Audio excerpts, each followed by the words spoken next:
श्री बिरंची नारायण जी।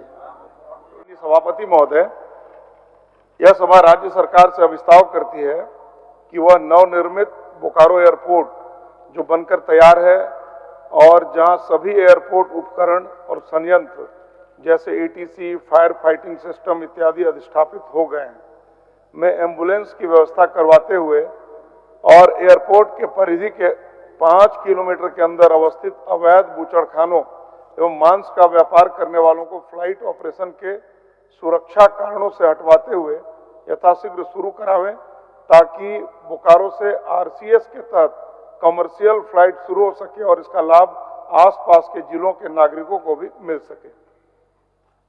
माननीय मंत्री।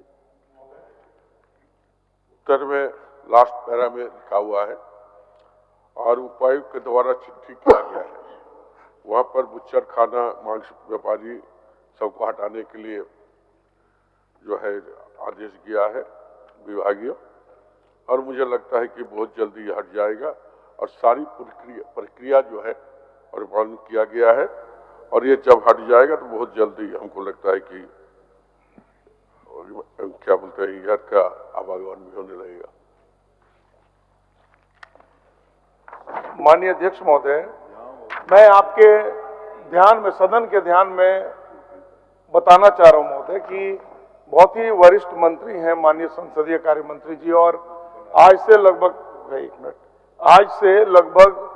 8 माह पूर्व एक बैठक भी इन्होंने किया था बोकारो में, जिसमें एयरपोर्ट अथॉरिटी के लोग, बीएसएल प्रबंधन के लोग, जिले के डीसी, एसपी, एसडीएम सारे वरिष्ठ अधिकारी मौजूद थे।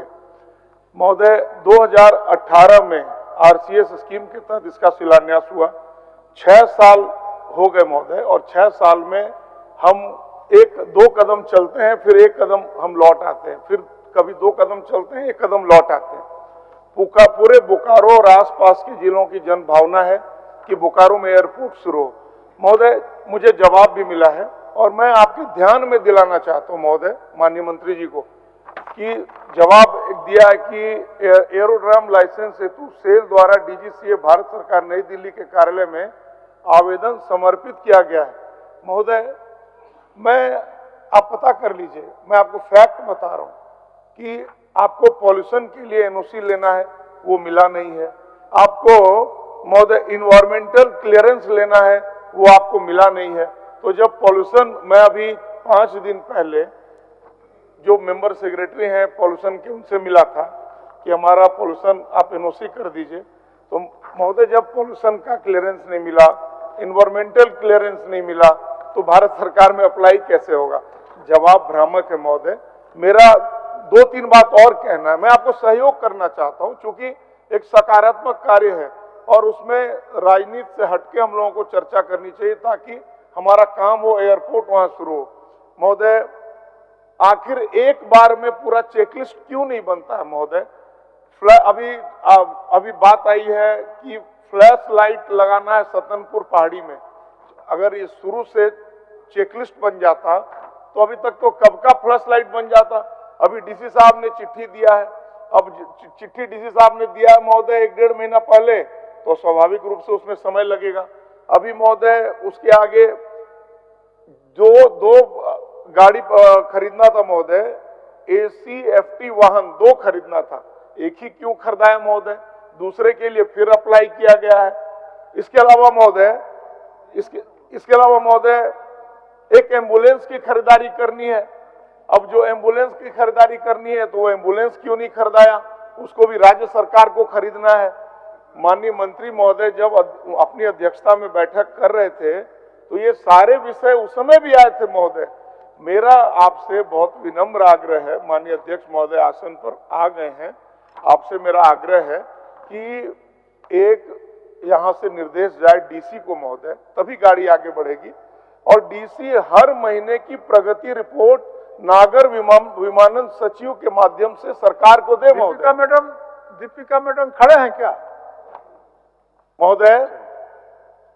यहां से आसन के माध्यम से मैं सरकार से आग्रह करता हूं कि सरकार डीसी को निर्देश दे कि हर महीने इसकी एक समीक्षात्मक बैठक करे, और मुझे भी उसमें लोकल विधायक होने के नाते, जनप्रतिनिधि होने के नाते उसमें बुलाए, क्योंकि रोज रोज की एक्टिविटीज की, एयरपोर्ट की जानकारी मुझे है महोदय।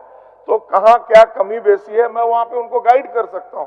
इसलिए मेरा आग्रह महोदय, एक लाइन में आप निर्देशित कर दीजिए डीसी को, डीसी नागर विमानन सचिव को हर महीने प्रगति रिपोर्ट बैठक करने के बाद दे, जिसमें एयरपोर्ट अथॉरिटी के लोग, जिसमें बीएसएल प्रबंधन के लोग, डीसी खुद अपनी अध्यक्षता में बैठक करें, एसपी रहे, एसडीएम रहे, कहाँ क्या विधायक रहे, कहाँ क्या परेशानी है वो आ जाए महोदय, और सरकार को उसकी जानकारी मिल जाए। मुझे पूरा विश्वास है कि अगर 2 बैठक हो गई ना महोदय, तो तीसरी बैठक की जरूरत नहीं पड़ेगी। तीसरी बैठक के पहले वहां से उड़ान संभव हो जाएगा महोदय। बस इतना ही आग्रह, मैं अभिस्ताव वापस ले लूंगा। माननीय मंत्री महोदय, माननीय सदस्य बेंचरानी जी थे और हम वहाँ मीटिंग भी बुलाए थे और इनको भी साथ में रखे थे।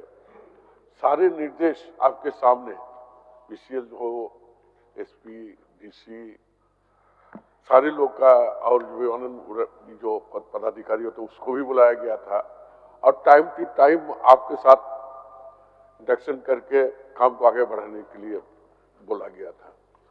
आज हमको भी खेद है, 6 महीना के अंदर हो जाना चाहिए था। हमने इंस्ट्रक्शन देकर आए थे, लंबा चौड़ा समय लेकर हम लोग मीटिंग भी किए थे।